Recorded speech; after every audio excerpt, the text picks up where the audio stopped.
নমস্কাৰ, মোৰ নাম নাজবুল আৰু মোৰ ঘৰ তেজপুৰত। মই আপোনাক এটা কথা ক'ব বিচাৰো যে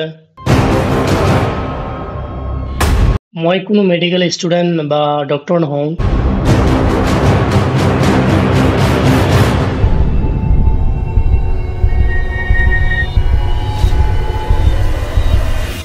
মই এজন ফিটনেছ ট্ৰেইনাৰ হওঁ।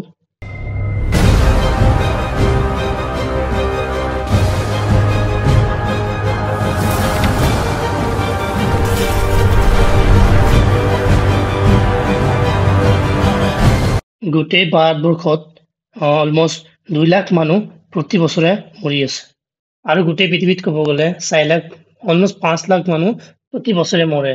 হয়, মই কৈ আছো এষ্টামা, যিটো আমি হাঁফানি বুলি কওঁ। বেমাৰটো এটেক কৰাৰ বহুতকেইটা কাৰণ আছে, তাৰে এটা এলাৰ্জি।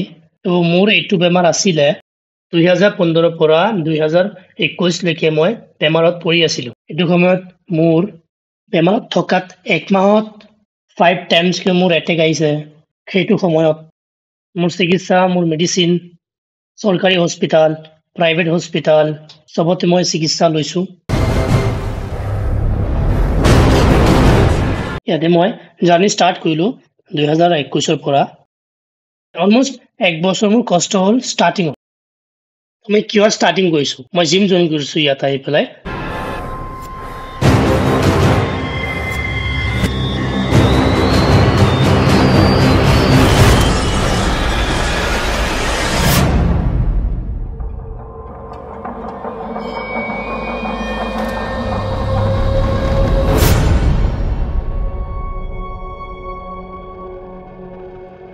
তাৰপিছত কি হ'ল, লাহে লাহে মোৰ ইণ্টাৰনেল যিটো ষ্ট্ৰেংথ পাৱাৰ সেইটো আহি গ'ল। তো কি হ'ল, লাহে লাহে এটেক হোৱাটো কমি গ'ল। আগতে 1 মাহত 5বাৰকৈ আহিছিলে, পিছত 1 মাহত এবাৰ আহিছে। তেনেকৈ লাহে লাহে বৰ্তমান মোৰ কোনো এটেকেই নাই। এইটো বেমাৰত কিছুমান মানুহৰ ওজন লিমিটতকৈ বেছি কম হৈ যায় আৰু কিছুমানৰ লিমিটতকৈ বেছি বাঢ়ি যায়। মই অসমত বহুত ভিডিঅ' চালোঁ, কিন্তু এইটো টপিকত আজিলৈকে মই কোনো ভিডিঅ' চোৱা নাই। যিটো এষ্টামা, জিমত গ'লে আপোনাৰ এষ্টামা ভাল হৈ যাব। আজিলৈকে মই এইটো ভিডিঅ' কোনো দিয়া নাই। চ' মই ভাবিছোঁ দৰকাৰ হ'ব পাৰে যাৰ বেমাৰটো আছে।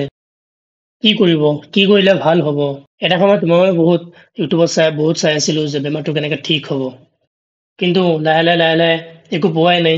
লাষ্টত এইটোকে আহিলোঁ। এইটোত আহি মই ৰিজাল্ট পাইছোঁ। এতিয়া মই সুস্থ আছোঁ। মই আপোনাক ফটো শ্বেয়াৰ কৰি দেখাব পাৰিছোঁ কি হৈ আছে, কি নহয় আছে। যদি আপোনাৰ মোৰ নিচিনা সমস্যা হৈ আছে, তো আপুনি মোক সোধক, মোক DM কৰক, মই আপোনাক প্লেন বনাই দিম। আৰু সুস্থ থাকক, হেপী থাকক।